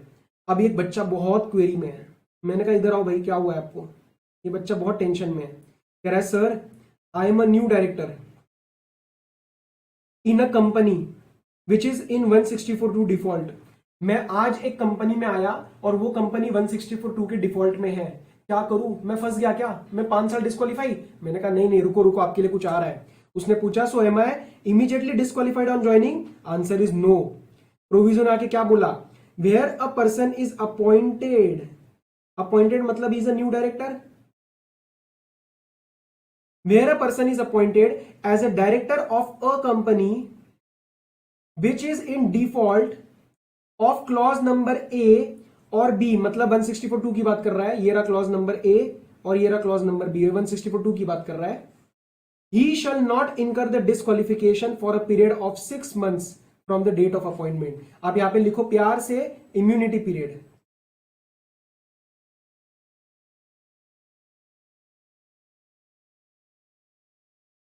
फॉर अ न्यू डायरेक्टर, तो उसको बोलेंगे भाई तू टेंशन मत ले, तू आज ही आया ना, अब तेरे को सारा तो पता नहीं था कंपनी में क्या हालत चल रही है, तू जिस दिन आया तूने देखा अरे कंपनी ने 3 साल की फाइलिंग ना कर रखी, या फिर कंपनी ने 1 साल से पेमेंट ना कर रखी 3D की, तो तेरे को 6 महीना देते हैं, 6 महीने में उस चीज को ठीक करा लियो। 6 महीने के बाद अगर तू कंटिन्यू रहा और कंपनी डिस्क्वालिफिकेशन जो उसके जो नॉन कंप्लायंसेस है 164(2) के वो कंटिन्यू रहे, तो 6 महीने के बाद तू भी डिस्क्वालीफाई हो जाएगा। तो 6 महीने का एक इम्यूनिटी पीरियड दिया गया है। क्लियर? आगे बढ़ सकते हैं। अब एक सवाल सब सेक्शन 3 ने रेज किया आपके सामने, can any company provide any additional grounds of disqualification apart from above? क्या एक कंपनी बोल सकती है कि हमारे कंपनी में डिस्क्वालीफाई हम तब भी कर देंगे अगर एक बंदा सीए ना हुआ, मतलब हमारे कंपनी में हमें ये डिग्री चाहिए, वो चीज चाहिए, ऐसा कुछ बोला जा सकता है? प्राइवेट कंपनी बोल सकती है, पब्लिक नहीं। ठीक है, सो ऐसी कोई भी चीज उठ पटांग कोई भी एक्स्ट्रा कंडीशन एक प्राइवेट कंपनी बोल सकती है अपने आर्टिकल्स के द्वारा, बट एक पब्लिक कंपनी नहीं बोल सकती। सर 1 ईयर डिफॉल्ट कहां से शुरू होगा? ड्यू डेट या after expiry of 1 year due date? मतलब रेनू जब आपको पे करना था उसके बाद आपका जो डिफॉल्ट स्टार्ट हो गया, आपका जब ड्यू डेट था वहां से 1 साल हो गया, और वो जब 1 साल खत्म हो जाएगा उस दिन डिस्क्वालिफिकेशन हिट कर जाएगी 164(2) की, और उस दिन जो जो डायरेक्टर रहेगा वो सारे 164(2) में 5 साल के लिए डिस्क्वालिफाइड। क्लियर? सो एडिशनल ग्राउंड्स कौन प्रिस्क्राइब कर सकता है? एक प्राइवेट कंपनी, ना कि पब्लिक कंपनी। नाउ ये जो एग्जेम्पशन मिली हुई एक सरकारी कंपनी को 164(2) नहीं लगता, मतलब अगर एक गवर्नमेंट कंपनी फाइलिंग ना करे या 3D का पेमेंट ना करे तो 164(2) नहीं लगेगा, उसमें 5 साल की डिस्क्वालिफिकेशन नहीं आएगी। क्या ये बात क्लियर है? ऑब्वियसली आपको 92 एंड 137 कंप्लाई करवाना पड़ेगा, वो हर जगह मैंने नहीं दिया है, एक साथ इन द एग्जेम्पशन नोटिफिकेशन मैंने दे रखा है। राइट? Okay okay. अब इसमें 3 पॉइंट्स आपको ध्यान रखने हैं। एक आपका ऑडिट का पॉइंट है जो यहां आ रहा है, auditors report link to section 164(2). आप सब बच्चों ने, आप सब ने no Megha, no immunity for ex directors. Why? Because मैंने अभी अभी आपको बताया ये वाला पीरियड आप भूल गए, ये वाली लाइन आप भूल गए, मैं दिखा देता हूं। हैज बीन अ डायरेक्टर, ये पास्ट डायरेक्टर्स को भी कवर कर रहा है, तो एक्स डायरेक्टर्स को कोई इम्यूनिटी नहीं है क्योंकि वो तो उस दिन था ना। अपने को क्या देखना है, जब ये 164(2) का जो पीरियड हिट कर रहा है, चाहे वो 3 साल वाला हो चाहे वो 1 साल वाला हो, वो जिस दिन कंप्लाई हो रहा है उस दिन, that particular day, that day who is a director, and those people who are director on that particular day shall be disqualified under 164(2). Clear? Now my question is to all of you. You must have done audits, you must have prepared audit reports for your principal, है ना? वो उस time जब दुख होता है कि sir principal ने आके सिर्फ साइन किया और पैसे तो हमें कुछ देते नहीं है, राइट? आर्टिकलशिप आप सबने कर रखी है। अब उसके अंदर क्या आपने कभी भी ऑडिटर रिपोर्ट में 164(2) को कहीं पे भी रीड किया है? तो बताओ मुझे, यस और no. Is anyone familiar with this kind of disclosure, 164(2) disclosure in the audit report? Tell me quickly.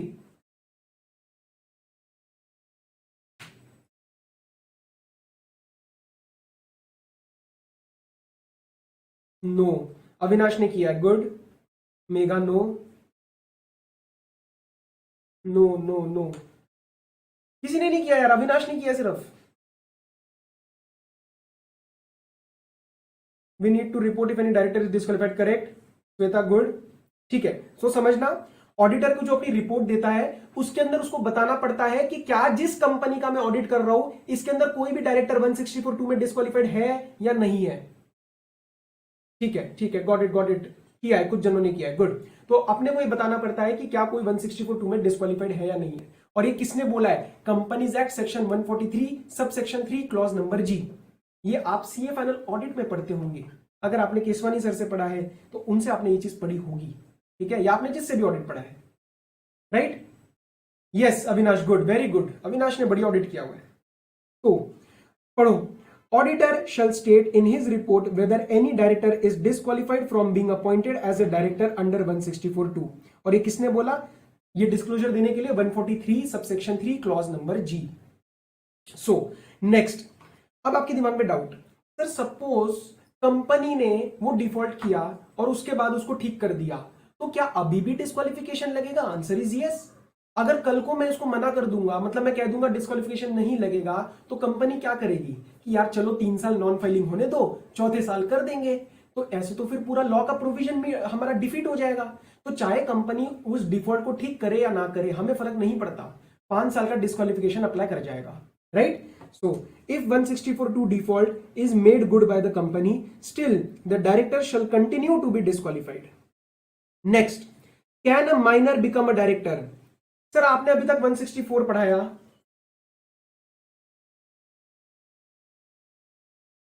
सीमा, अगर वो कंपनी का डायरेक्टर छोड़ देता है, रिजाइन कर देता है, और जिस दिन वो 1 साल और 3 साल का पीरियड कंप्लीट हो रहा है उस दिन वो डायरेक्टर नहीं है, तो बच जाएगा, करेक्ट? अपने मैंने क्या बोला आपको, सिर्फ एक चीज देखनी है, 1 साल और 3 साल का पीरियड जब कंप्लाई हो रहा है उस दिन ऑफिस में कौन कौन है। अगर मैं 1 दिन पहले रिजाइन मार दूं तो मैं बच जाऊंगा, कोई इशू नहीं है, ठीक है? अब आपका एक क्वेरी आना चाहिए, सर 164 आपने पढ़ाया और 164 में कहीं पे भी एज वाली बात तो लिखी नहीं है। एज वाली बात क्या लिखी है? 18 और 20। तो क्या एक माइनर भी डायरेक्टर बन सकता है? Answer is no. Why? Because जब आप डिन अप्लाई करते हो, आपने अगर किसी ने आर्टिकलशिप में डिन वगैरह एप्लीकेशन फाइल करी होगी DIR 3, तो आपको उसमें पता होगा कि मेजोरिटी वाला बंदा ही डिन एप्लीकेशन फाइल कर सकता है। तो और हमने एक 164 में क्या पढ़ा था? डिन नंबर देना होता है, मतलब डिन नंबर जब तक नहीं रहेगा आप डायरेक्टर नहीं बन सकते। तो सीधा सीधा नहीं बोला मेजोरिटी, लेकिन इनडायरेक्टली बोल दिया, क्योंकि माइनर डिन के लिए अप्लाई नहीं कर सकता और डिन नहीं रहेगा तो वो डिस्क्वालीफाई हो जाएगा, क्योंकि वो डायरेक्टर नहीं बन सकता। क्या ये बात क्लियर है? आगे बढ़ सकते हैं। Sir important point number 2 not clear, audit report वाला पॉइंट प्लीज रिपीट। मैं इसको क्विकली तीनों को रिपीट कर रहा हूं। मैं ऑडिटर हूं, मैं जिस कंपनी को ऑडिट कर रहा हूं उसकी जो मैं रिपोर्ट बना रहा हूं, उसके रिपोर्ट में मुझे डिस्क्लोजर देना है कि इस कंपनी के डायरेक्टर 164(2) में कहीं फंस तो नहीं रहे। मतलब वो जो बंदे हैं, वो जो डायरेक्टर है, वो हो सकता है 10 कंपनीज में डायरेक्टर हो, तो अगर 10 कंपनीज में से कहीं पे भी 164(2) लगा तो वो इस कंपनी से भी तो डिस्क्वालीफाई हो जाएगा।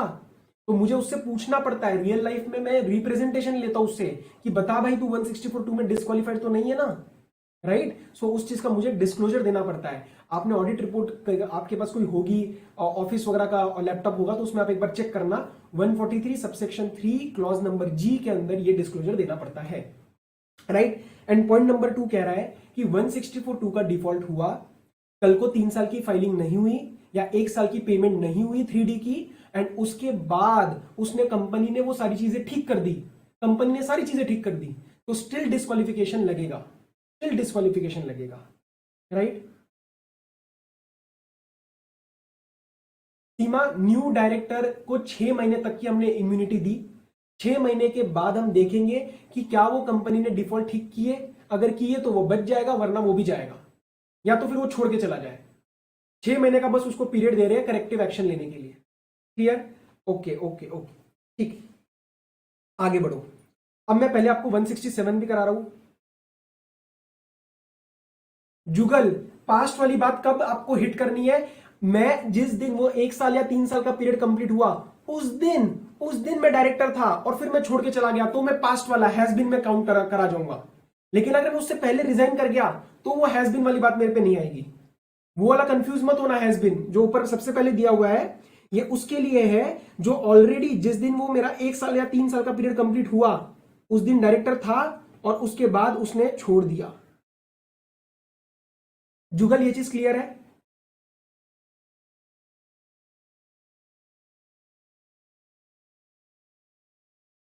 Yes Akhila, yes, continuous 7 years।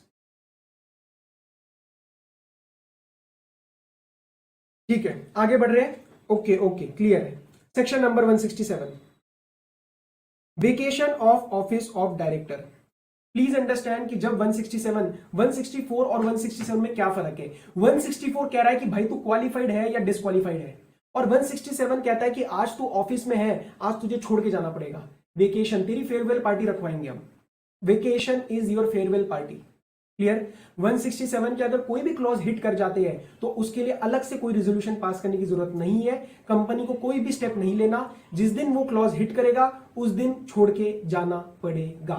So no opportunity of being required, no resolution required, directly he needs to leave the office.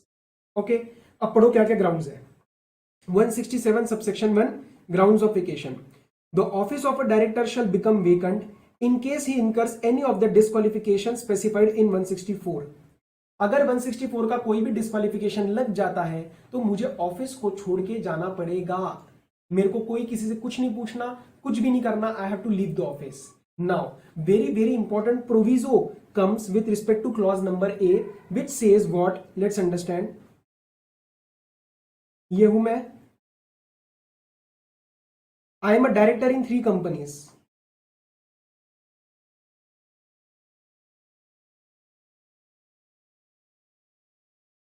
A limited ने 164(2) का डिफॉल्ट किया। क्या था 164(2)?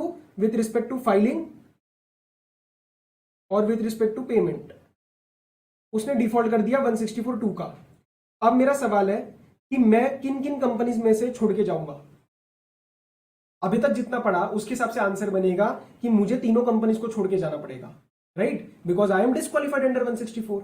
बट प्रोविजो आया, उसने बोला रुक रुक रुक, उसने बोला सिद्धेश साहब रुको जरा, 2 मिनट रुको, आप ए लिमिटेड में से मत छोड़ो, आप ए लिमिटेड में से मत छोड़ो, आप बी लिमिटेड में से वेकेट करो और आप सी लिमिटेड में से वेकेट करो। मैंने कहा क्यों नहीं छोड़ के जाऊंगा मैं ए लिमिटेड? उसने कहा सर अगर ए लिमिटेड में से सारे छोड़ के चले गए ना, ए लिमिटेड में से सारे डायरेक्टर छोड़ के चले गए तो फिर ए लिमिटेड का काम कौन करेगा? जो डिफॉल्ट हो रहा है उसको ठीक कौन करेगा, राइट? सो जो डिफॉल्टिंग कंपनी है, ये जो डिफॉल्टिंग कंपनी है, इस डिफॉल्टिंग कंपनी को छोड़ के बैलेंस कंपनीज में से मुझे वेकेट करना है। ऑलरेडी कई जनों ने आंसर दे दिया, महक ने सही दिया है, अंगी ने सही दिया है। ओके, अब प्लीज अंडरस्टैंड ये प्रोविजो क्या कहता है। Where he incurs disqualification under 164(2) the office, 164(2) कौन सा है? कंपनी की गलतियां। The office of the director shall become vacant in all the companies other than the company which is in default under that subsection. मेरे case में it was A limited. Okay, so this point needs to be taken care of. Very very important. You will find a lot of questions on these 2 topics. Next, he absents. Next clause. He absents himself from all the meetings of the board of directors held during a period of 12 months with or without seeking leave of absence of the board. अरे भाई, I appointed you as a director. 12 महीने तक, till 12 months, you are not coming to the meetings. You are missing the meetings. Now he may reply, but sir, I asked for leave of absence. I asked for leave of absence. मुझे तो छुट्टी मिली थी board से. मैंने कहा regardless of that you are disqualified. Regardless of that you are disqualified. Clear? तो 12 महीने में एक ना एक मीटिंग अटेंड कर लेना. इसके ऊपर क्वेरी आती है, सर अगर हमने वीडियो कॉन्फ्रेंसिंग से अटेंड करी या ऑडियो विजुअल मीन से अटेंड करी, जो चैप्टर नंबर 2 में आता है, then you are not disqualified. अरे मैं तो आपको कह रहा हूं आप सिर्फ अटेंड करो, आप एब्सेंट मत रहो. आप अटेंड चाहे फिजिकली करो चाहे वीडियो कॉन्फ्रेंसिंग करो, अब अटेंड करो आप बस. राइट? नेक्स्ट, सी और डी दोनों 184 का डिफॉल्ट है. 184 अभी आपको समझ में नहीं आएगा, थोड़ा क्वेरीज आएंगी तो 184 होने दो, रिवीजन के टाइम समझ आ जाएगा. ठीक है? 184 चैप्टर नंबर 2 में आने वाला है. तो 184(2) में बेसिकली मुझे डिस्क्लोजर देना पड़ता है अपने इंटरेस्ट का. तो 184(2) होने के बाद यहां समझ आ जाएगा. आगे, he is removed in pursuance of the provisions of this act. Companies act में आपको रिमूव कर दिया, जैसे मेंबर्स ने रिमूव कर दिया 169 में, इसी चैप्टर में आएगा, या ट्रिब्यूनल ने आपको रिमूव कर दिया ऑपरेशन मिसमैनेजमेंट में, तो भी आपको छोड़ के जाना पड़ेगा, फिर तो आप वेकेट करो. Next, he becomes disqualified by an order of court or tribunal. Or F, he is convicted by a court of any offense, whether involving moral turpitude or otherwise, and sentenced in respect thereof to imprisonment for not less than 6 months.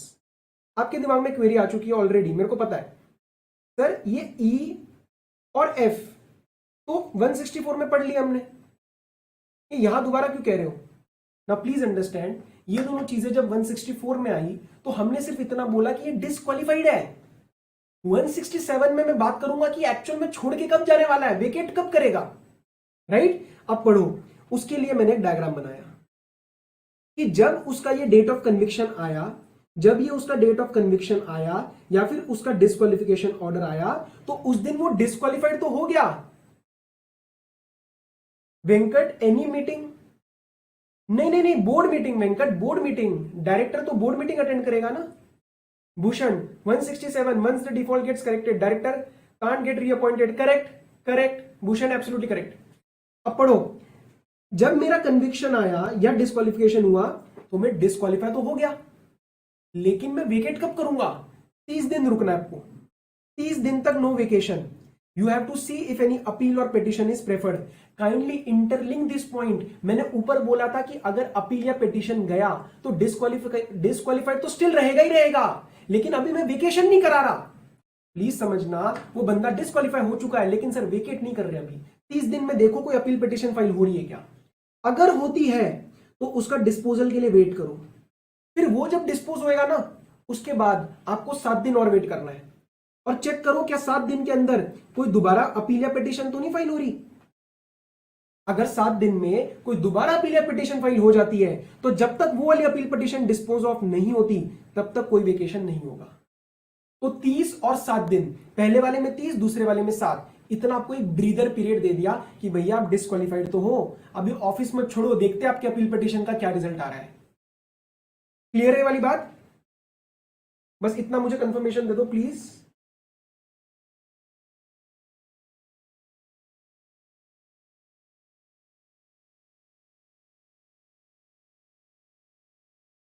Okay, आगे बढ़ू.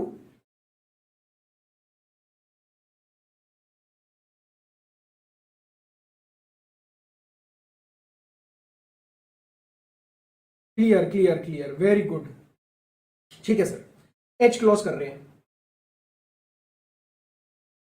He, having been appointed a director by virtue of his holding any office or other employment in the holding subsidiary or associate company, ceases to hold such office or other employment in that company. इन्होंने क्या बोल दिया कि एक company के holding, 3 companies cover कर रहा हूं ध्यान से, होल्डिंग, सब्सिडियरी और एसोसिएट. एक कंपनी के होल्डिंग, सब्सिडियरी और एसोसिएट में मेरी कोई पोजीशन है. क्या पोजीशन है? कोई भी ऑफिस है या कोई भी एम्प्लॉयमेंट है, और उस पोजीशन की वजह से मैं मेन कंपनी में डायरेक्टर लगा था। ये वर्चू वर्ड क्या है? उस कंपनी की वजह से, मतलब because of that position.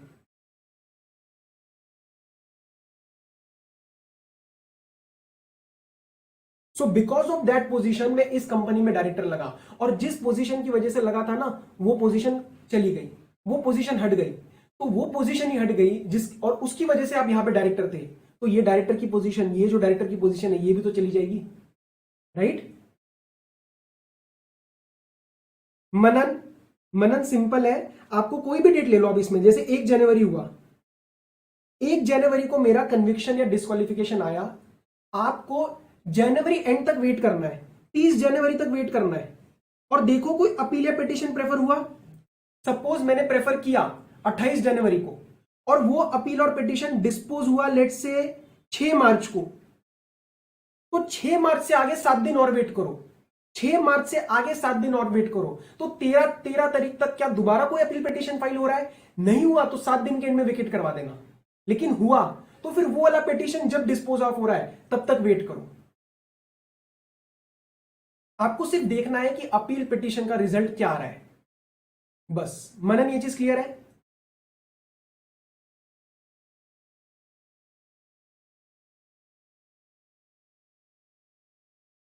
Okay okay, मनन एक बार प्लीज कंफर्म कर दो फटाफट।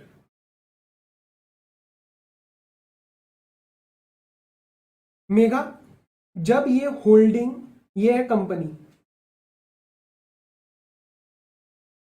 ठीक है, ये है होल्डिंग कंपनी, ये है एसोसिएट कंपनी, और ये है subsidiary company. Suppose S limited में मैं सीईओ हूं, और मुझे इस पोजीशन की वजह से ए लिमिटेड में डायरेक्टर लगाया गया है, कुछ मेरा कॉन्ट्रैक्ट था, जो भी था, वॉट एवर इट इज, और ये सीईओ की पोजीशन से मुझे आज हटा दिया गया, वेकेट। तो बिकॉज ये वाली पोजीशन वेकेट हो गई, आज मुझे ये वाली पोजीशन भी वेकेट करनी पड़ेगी। यस, एच पॉइंट मैंने दोबारा समझाने की अलग तरीके से कोशिश करी है। जुगल, mega, is it clear?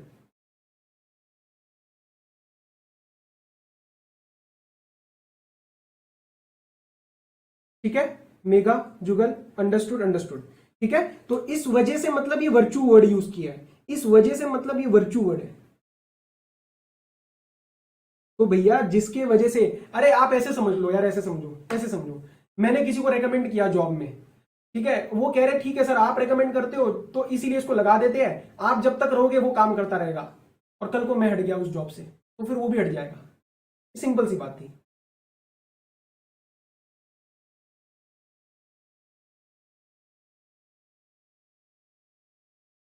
Correct correct correct.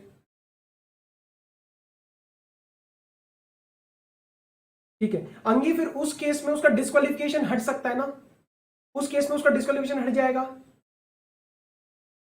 हमें वेट करना है, बेसिकली उसने अपील फाइल करी, उसने अपील फाइल कर दी, तो अपील फाइल करने की वजह से मेरा डिस्क्वालिफिकेशन नहीं हटता, बट रिजल्ट के बाद उसका इंपैक्ट चेंज हो सकता है।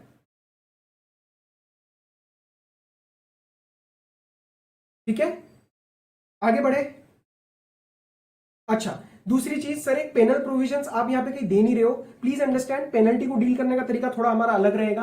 पेनल प्रोविजंस एक साथ एंड में दिए गए हैं along with some learning hacks, उसका एक लेक्चर अलग लूंगा और उस लास्ट में करेंगे उसको, और उसके सारे पेनल प्रोविजंस लर्न करने की कोशिश करेंगे क्लास के अंदर ही। क्योंकि होता क्या है, अभी मैं दे दूंगा 2 lakh 5 lakh what ever the limit is, आप हल्का हल्का एक बार रीड करोगे और उसके बाद हर एक बार अलग अलग पेनल्टीज आती जाएंगी, एंड में आप बोलोगे मुझे लर्न नहीं हुआ। इससे अच्छा एक साथ सारे सेक्शंस को लर्न करेंगे प्रॉपरली, बिकॉज पेनल्टीज पूछी जा सकती है। क्लियर? सो आगे बढ़ते हैं। अब सर एक क्वेरी आ रही है सबसेक्शन 3 में sir what if all the directors offices fall vacant under subsection 1? अगर ऐसा हुआ कि 10 के 10 डायरेक्टर है, लेट से सारे के सारे 167 में चले गए, तो क्या करेंगे? तो उस केस में प्रोमोटर कंपनी का, और अगर प्रोमोटर नहीं हुआ तो central government, they shall appoint the required number of directors. Required मतलब जनरली वो मिनिमम डायरेक्टर्स अपॉइंट करेगा, जैसे पब्लिक में 3, और उन डायरेक्टर्स को बोलेगा भैया your tenure shall be till the normal directors are appointed by the members in the general meeting, तो they shall hold office till the directors are appointed by the company in the general meeting. तो जब तक नए directors नहीं appoint होते आप काम करो ना जरा, राइट? ओके, अच्छा, same question like 164, can any company provide additional grounds for vacation? मतलब कंपनी अपने मन गढ़ंत कोई नए ग्राउंड्स लगा सकती है? बिल्कुल लगा सकती है। प्राइवेट कंपनी लगा सकती है by way of its articles, public company नहीं लगा सकती। So 164 and 167 additional grounds for disqualification, additional grounds for vacation, only a private company can apply by the way of its articles, not a public company, right? तो उसका मैंने conclusion का एक note दिया है आपको, उसको एक बार रीड कर लेना जो मैंने आपको समझा दिया है। अब आते सर जरा सवालों पे, क्योंकि सवाल बहुत सारे हैं इसके। आगे बढ़ाए, क्वेश्चंस विजिबल है आपको? यस, आगे बढ़ते हैं। चलो एक क्वेश्चन कर रहे हैं जरा। Mister B is a director of ABC limited which failed to repay matured deposits from 1 April 2019 and the default continues, but the company is regular in filing annual accounts and annual returns. Mister B is also director in PQR and XYZ। तो भैया 3 company में director है। Yes हर्ष, अगर उसका disqualification वाला clause हट जाता है, जैसे कुछ भी जो भी हम क्लॉज में उसको हटा रहे थे वो अगर ठीक हो जाता है तो दोबारा आ सकता है, वो कोई दिक्कत नहीं है, प्रोवाइडेड वो 164(2) में ना फंसा हो, क्योंकि उसमें 5 साल की डिस्क्वालिफिकेशन है। ठीक है, तो समझो ये 3 कंपनीज में डायरेक्टर है और उस कंपनी ने एक गड़बड़ कर दी है मैच्योर डिपॉजिट्स की। 1 अप्रैल 19 से उसने पेमेंट नहीं करी है, राइट? अब आगे पढ़ो। Whether mister B is disqualified and if so whether he is required to vacate his office of director in these 2 companies PQR and XYZ। देखो वो 3 कंपनीज में डायरेक्टर है, ABC, PQR, XYZ। डिफॉल्ट कौन कर रहा है? ABC। उसने mature deposits का डिफॉल्ट किया है और क्वेश्चन ने सिर्फ एक लैंग्वेज यूज करी है, डिफॉल्ट कंटिन्यूस। तो हम इसमें रीजनेबली अज्यूम कर सकते हैं कि 1 साल का डिफॉल्ट हो जाएगा, और उस वजह से क्या उसको इन तीनों कंपनीज में छोड़ना पड़ेगा या सिर्फ इन दोनों कंपनीज में छोड़ना पड़ेगा? वो सिर्फ, ये तो ऑब्वियसली बात है, कोई बड़ा क्वेश्चन नहीं था, वो PQR और XYZ में उसको वेकेट करना पड़ेगा due to 167 subsection 1 clause A का प्रोविजो। ठीक है, तो उसको वो छोड़ना पड़ेगा, तो इसमें और कोई बड़ी बात नहीं थी। अब वो पूछ रहे हैं अगला सवाल, is it possible for the board of directors of DEF, ये तो नई कंपनी है, ये नई कंपनी है, can that company appoint mister B as an additional director at the board meeting to be held on 15 May? Sir 1 April, ये जो 1 अप्रैल से मेरा डिफॉल्ट पीरियड स्टार्ट हुआ है वो 31 मार्च 20 तक चलेगा, और 31 मार्च 20 के बाद अप्रैल और मई 1.5 महीने बाद 15 मई को वो पूछ रहे हैं कि एक नई कंपनी उसको अपॉइंट कर सकती है क्या? Sir obviously not, obviously not. Why? Because यहां पे उसके ऊपर 164(2) लग चुका है और 5 साल की डिस्क्वालिफिकेशन लग जाएगी। क्या ये बात क्लियर है? Yes, everyone has given correct answers. Avinash, कैसे पॉसिबल है एडिशनल डायरेक्टर अपॉइंटमेंट? मुझे एक बात बताओ, क्या मैंने ये बोला आपको 164 पढ़ाते वक्त कि डायरेक्टर मतलब एडिशनल डायरेक्टर अपॉइंट हो जाएगा या नॉमिनी डायरेक्टर अपॉइंट हो जाएगा? मैंने किसी का नाम ही नहीं लिया है, मैंने तो अभी तक पढ़ाया भी नहीं आपको एडिशनल डायरेक्टर। तो सारा का सारा डायरेक्टर नॉट अलाउड भाई। जब डिस्क्वालिफाइड हूं तो ना मैं नॉर्मल डायरेक्टर लग सकता, ना मैं एडिशनल डायरेक्टर लग सकता, ना मैं नॉमिनी डायरेक्टर लग सकता, ना मैं कोई XYZ डायरेक्टर लग सकता। Mega correct. अविनाश, ये चीज क्लियर है क्या? आगे बढ़ रहा हूं। Okay okay, yes yes, possible, got it got it got it. Okay, would your answer be different if Mr. B ceased to be a director of the company by resignation on 1st March 2020? Sir period खत्म हो रहा है 31 मार्च को, 1 साल का। अब mister B सोच रहा है, हाँ ठीक है Avinash, got it got it. अब ये मिस्टर बी सोच रहा है, यार 31 मार्च को ना ये 1 साल का पीरियड पूरा होने वाला है, उसके बाद 164(2) आके मेरे सर पे चिपक जाएगा 5 साल का। एक काम करता हूं, 1 महीना पहले अपना रिजाइन मार देता हूं, क्या वो बच जाएगा? आंसर इज यस, क्योंकि 31 मार्च को तो मैं डायरेक्टर रहूंगा ही नहीं, और मैं डायरेक्टर रहूंगा ही नहीं तो मैं बच जाऊंगा। सर ये तो बड़ा स्मार्ट प्लानिंग नहीं हो गई, अरे हुई ना, करो ना, किसने मना किया है? रियल लाइफ में इतना आसान नहीं होता है, रियल लाइफ में इतना आसान से छोड़ेंगे नहीं आपको, बट हम तो पेपर पढ़ रहे हैं, हम तो कर देंगे। यस, अगर वो रिजाइन कर देता है तो in that case my answer will differ, in that case my answer will differ.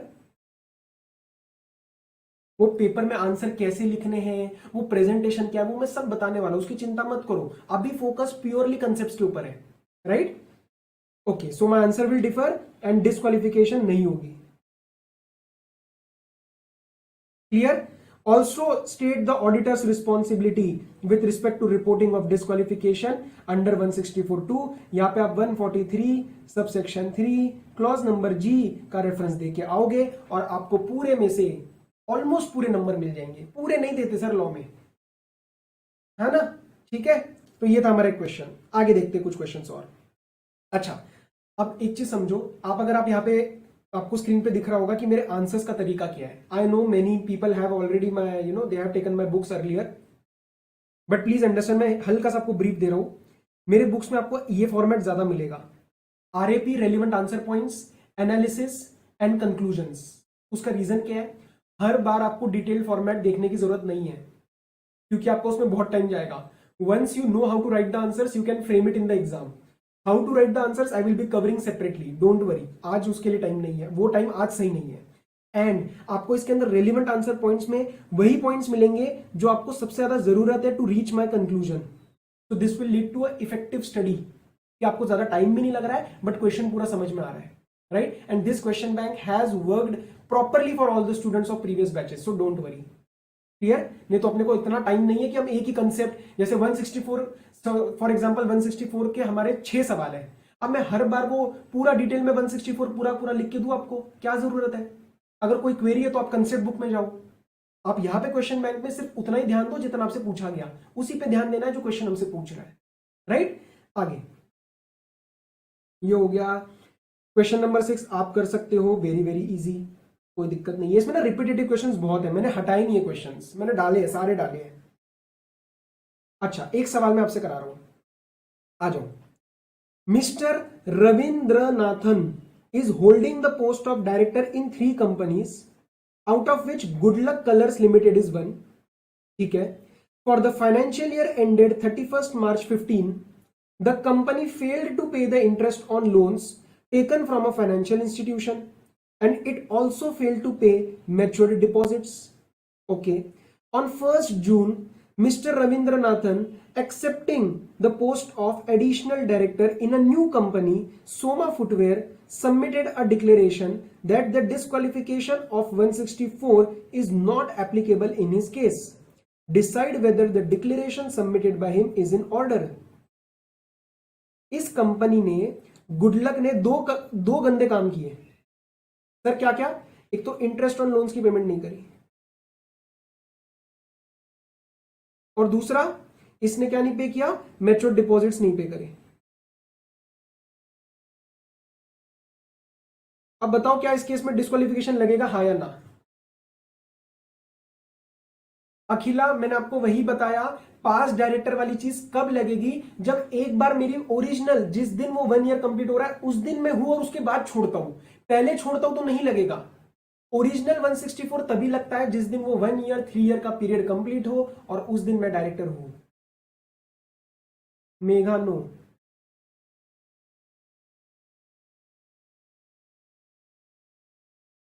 Okay okay okay. अच्छा, कई जने, ठीक है ठीक है, यस यस यस। देखो इसके अंदर एनालिसिस थोड़ा सा इंपॉर्टेंट है, ध्यान से समझो। इंटरेस्ट ऑन लोन्स, बच्चे गलती करके आते हैं, फटाफट से लिख देते हैं सर 164(2). अरे भाई, इंटरेस्ट ऑन लोन्स कवर्ड ही नहीं है 164(2) में। मैंने आपको बताया था 3D, deposit, debenture, declare dividend. क्या मैंने आपको इंटरेस्ट ऑन लोन्स कराया? Answer is no, this is not a ground for 164(2). और बात आती है मैच्योर्ड डिपॉजिट्स की, तो उसमें हमें अजम्पशन लेना पड़ेगा, क्योंकि यहां पे उन्होंने 1 साल वाली बात एग्जैक्टली बोली नहीं है। You have to give alternative answers, because we don't know if period of 1 year expired or not. Manan, loan और डिबेंचर आपको बताया जाएगा। लोन होता है नॉर्मल पैसा आया और उसके ऊपर ब्याज पे किया। डिबेंचर में जब पैसा आता है मैं उसको डिबेंचर्स इशू करता हूं, सिक्योरिटी इशू करता हूं डिबेंचर की, तो आपको पेपर में बोला जाएगा लोन और डिबेंचर। आप लोन को डिबेंचर नहीं मान सकते। रीपेमेंट ऑफ डिपॉजिट्स के ऊपर in my opinion you should give alternative answers because we don't know whether 1 year is expired और not, but ICAI in its suggested answers had taken it as if 1 year has expired and had applied 164(2) जो मैंने नीचे आपको authors note में भी दिया है। Question clear है? आगे बढ़ सकते हैं? Yes sir. ये वाला आपको नहीं करना, यहाँ पे ये वाला भी नहीं करना, बहुत रिपीटेटिव क्वेश्चन है इसमें यार, बहुत रिपीटेटिव।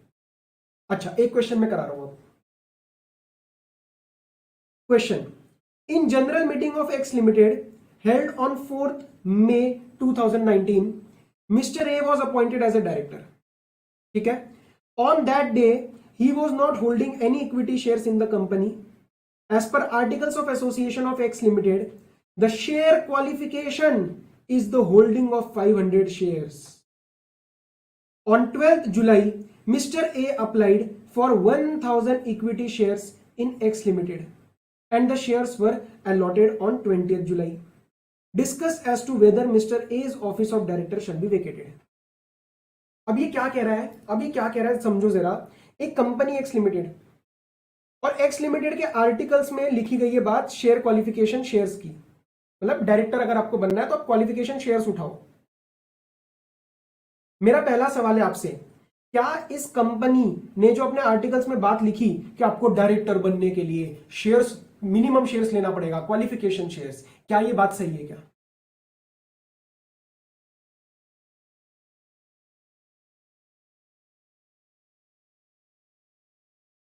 जल्दी से बताओ।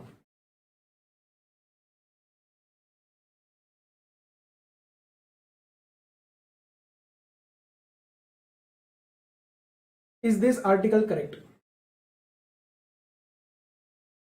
वेरी गुड श्वेता, रेनू, हर्ष, अविनाश, यार बढ़िया बच्चे मिले इस बैच में, बहुत बढ़िया, सारों ने सही जवाब दिया है। This is absolutely wrong. Why? Because sir this is a public company, this is a public company and public company can not say any kind of disqualification criteria apart from 164। तो आप यहाँ पे क्या लिख के आओगे? This is a public company, और इस केस में ये चीज पॉसिबल ही नहीं है, एंड हेंस मिस्टर ए, क्या नाम है हमारे इसमें, mister A, he is not disqualified regardless of the fact that he does not hold any shares. Right? Absolutely. Priyadarshini, Srividya, Nikita, धन्या, अंशुल, अविनाश, रेनू, हर्ष, सबने सही दिया। Very good. अरे यार आपको समझ आ रहा है, थोड़ा हैंग आ रहा है, चीजें समझ में आ गई आपको, गुड। हाँ, अब मुझे ये क्वेश्चन कराना है आपसे। ये क्वेश्चन क्या, मैं इसमें आपको पॉइंट बता देता हूं। यहाँ पे ना 164(2) का डिस्क्वालिफिकेशन होता है, और उसमें उन्होंने स्पेसिफिक पार्ट पूछा है, what would be your answer in case mister Vikram is a nominee director of a public financial institution. Now let me tell you this particular point कि उन्होंने ये चीज क्यों पूछी। कंपनीज एक्ट 1956 में एक सर्कुलर आया था जिन्होंने बोला कि 164(2) का डिफॉल्ट जो है और उसका जो डिस्क्वालिफिकेशन है वो पब्लिक फाइनेंशियल इंस्टीट्यूशन के नॉमिनी डायरेक्टर्स पे नहीं लगेगा। कंपनीज एक्ट 2013 में ऐसा कोई सर्कुलर नहीं है, बट ICAI मानता है कि क्योंकि पुराने वाले एक्ट में था तो नए वाले एक्ट में भी लगाओ। इसीलिए उन्होंने आंसर दिया कि इन that case mister Vikram will not B disqualified under 164(2). ये बात थोड़ी सी आपको लर्न करनी है क्योंकि ये स्पेसिफिक पॉइंट है, अपने को नंबर चाहिए at the end of the day. तो यहाँ पे हम अपना दिमाग साइड रखेंगे और ICAI का आंसर फॉलो करेंगे। राइट? ये एक स्पेसिफिक पार्ट है जो मुझे आपसे डिस्कस करना था। 12th इजी, 13 मुझे आपको नहीं कराना, 14th। अच्छा, अब यहां पे ना जब आप घर पे 14th करोगे तो आपको एक डाउट आ सकता है, ये क्या लिखा है, स्मॉल शेयर होल्डर डायरेक्टर।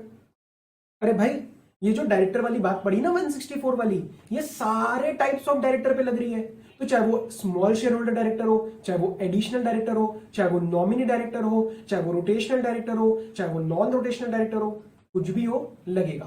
तो आप ये देख के कंफ्यूज मत होना, this is immaterial. Answer this question just like 164। You don't have to analyse SSD है तो क्या करना है, कुछ नहीं करना, कुछ भी अलग नहीं करना। राइट? आगे। हाँ, अब ये क्वेश्चन मेरे को आपको कराना है। Miss Jay Shivta is a qualified chartered accountant and is known for her in-depth knowledge of the corporate and economic laws. She is a woman director in PQR Limited. Woman director अभी आना है. निकिता, पुराने companies act में एक circular था जो कहता था कि एक बंदा अगर नॉमिनी डायरेक्टर है of a public financial institution तो उसके ऊपर 164(2) नहीं लगेगा. सेम टू सेम बात अपने को कंपनीज एक्ट 2013 में भी लगानी है क्योंकि आईसीआई ने बोला है. तो ये स्पेसिफिक लर्न करना है कि if nominee director of PFI 164(2) not applicable. ठीक है, आगे पढ़ो. She is a woman director. Due to her tight preoccupation she could not attend any board meetings of the company for a period of 12 months. सुनते ही दिमाग में घंटी बज जानी चाहिए कि सर 167 लग गया. आगे दो she has taken leave of absence. मैं बोलूंगा भाई तू कुछ भी कर, चाहे तू लीव ऑफ एब्सेंस ले, हमें फर्क नहीं पड़ता. राइट, डिस्क्वालिफाइड तो रहेगा. नाउ डिस्क्वालिफाइड मतलब vacate. Now despite the fact that though under 167(1)(b) of the Companies Act her office of directorship gets vacated, nevertheless मतलब ignoring, due to her professional competency the board wants to keep Miss Jay Shivta's directorship in the company and hence proposes to waive the event of absence or condone her absence from attending the board meeting. Company का board कह रहा है कि इस हमारे madam साहब ने, क्या नाम है, मिस जय शिव था, इन्होंने ना 12 महीने कोई मीटिंग नहीं अटेंड करी. बट कोई बात नहीं, बहुत प्रोफेशनल कैपेसिटी वाली मैडम है तो हमें तो ये डायरेक्टर की तरह कंटिन्यू करवानी है. वहां से कंपनीज एक्ट उठ के आएगा, कहेगा भाई क्या हो रहा है ये. मैंने 167 सबसेक्शन 1 क्लॉज नंबर बी में बोल दिया ना कि 12 महीने अगर आप मीटिंग अटेंड नहीं करोगे तो आपको उस दिन फेयरवेल पार्टी रखवा के वेकेशन कराना पड़ेगा. तो चाहे बोर्ड का कुछ भी मन हो 167(1)(b) लगेगा और बोर्ड इस केस में कॉन्डोन नहीं कर सकता. बोर्ड का अंदर से क्या मन कर रहा है हमारे लिए इररेलेवेंट है. कल को तो बोर्ड कुछ भी अपने मन के हिसाब से काम करना स्टार्ट कर देगा. तो क्या इस केस में वेकेशन होगी? Answer is yes. क्या इस केस में बोर्ड का जो विश है वो फुलफिल होगा? आंसर इज नो, क्योंकि 167 लगेगा. Absolutely correct. Angi, Snehal, Megha, everyone is absolutely correct. Good. Provisions के अगेंस्ट नहीं जा सकते. ग्रेट. ये हो गया. इसमें कोई दिक्कत नहीं आएगी आपको.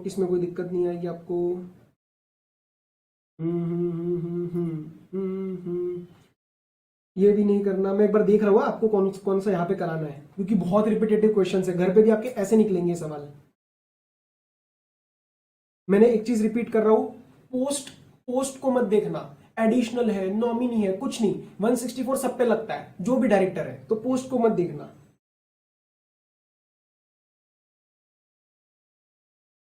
ये ठीक है. मिस्टर राम वाला भी ठीक है. ये वाला भी मैं करा चुका हूं. रिजाइन वाला भी करा चुका हूं. बहुत रिपीटेटिव है यार इसमें ना. ओके, 164 के मुझे और नहीं कराने. अब 165 पे आना है. लेकिन मैं सोच रहा हूं आपको 2 मिनट ही बचे, ब्रेक दे दूं क्या नहीं दूं. आप पहले मुझे बताओ कि क्या आपको 164 और 167 अच्छे से क्लियर हुआ है. मैं एक चीज को बताना चाहता हूं दोबारा. Sir, once vacated the director can never be reappointed. नहीं देवेश, हो सकता है वेकेशन के बाद अगर उसने काम सही से कर दिया, अपना डिस्क्वालिफिकेशन का रीजन ठीक कर दिया तो वो आ सकता है. बट रियल लाइफ में ऐसा नहीं होता है. वेकेट करने के बाद फिर वो हमारा प्रैक्टिकली वो चीज धब्बा लग जाता है ना हम पे, तो वो चीज नहीं हो पाती है. अच्छा, मैं बस एक चीज क्लैरिफाई कर दूं. हमने अभी 2 सेक्शन पढ़े, 164 और 167. 164 कहता है क्वालिफाइड और नॉट. 167 कहता है कि तू आज ऑफिस में है और ऑफिस से तुझे वेकेट कब करना पड़ेगा. 164 में हमने 2 भाग पढ़े, 164 सबसेक्शन 1 और 164 सबसेक्शन 2. 164 सबसेक्शन 1 में हमने स्पेसिफिकली बात करी डायरेक्टर की गलतियां,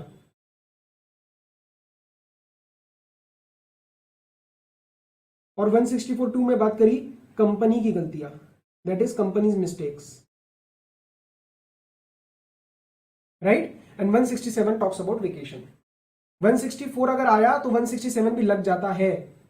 क्योंकि अगर मैं डिस्क्वालिफाइड हुआ तो 167 में भी मुझे छोड़ के जाना पड़ेगा, बट अपार्ट फ्रॉम दैट इसमें और बहुत सारे क्लॉजेस पड़े हमने। Okay, so I am assuming 164, 167 absolutely clear, these are very important. आपको लगा होगा सर क्वेश्चंस तो बहुत सारे थे, आपने तो 3-4 ही कराए, मेरे को क्लास में यूनिक पॉइंट्स पकड़ने हैं, सारे के सारे क्लास में करा दूंगा तो आपका दिमाग नहीं चलेगा घर पे, फिर वो प्रॉब्लम आएगी क्योंकि आदत लग जाएगी ना, इंपॉर्टेंट सारे तो मैं ही करा रहा हूं। So I will be picking important parts in the class and balance you have to do it at home. और ये घर वाले जो सवाल है इसमें एक दो ऐसे हैं जिसके अंदर मैं चाह रहा हूं कि आप थोड़ा दिमाग लगाओ, क्योंकि सारा स्पून फीड कर दूंगा ना, मेरे को तो पता है उस क्वेश्चन में क्या आने वाला आंसर, आपका भी तो दिमाग चलना चाहिए ना। तो important questions class, balance homework, but homework please आज ही करना, ठीक है, क्वेश्चंस को आज ही क्लियर करना, राइट। ब्रेक, ठीक है, I am starting break of 10 minutes, 10 to 15 minutes and then we will meet. अच्छा 164 167 हमारा हो गया, yes yes Devesh mega clear, okay ठीक है। तो 5 मिनट का ब्रेक स्टार्ट कर रहे हैं। नॉमिनी डायरेक्टर ऑफ पीएफआई को पूरा 164, ऋषभ 164 सिर्फ 164 164 1 तो लगेगा ही, ठीक है ठीक है। ब्रेक स्टार्ट कर रहे हैं, 10 मिनट में मिलते हैं।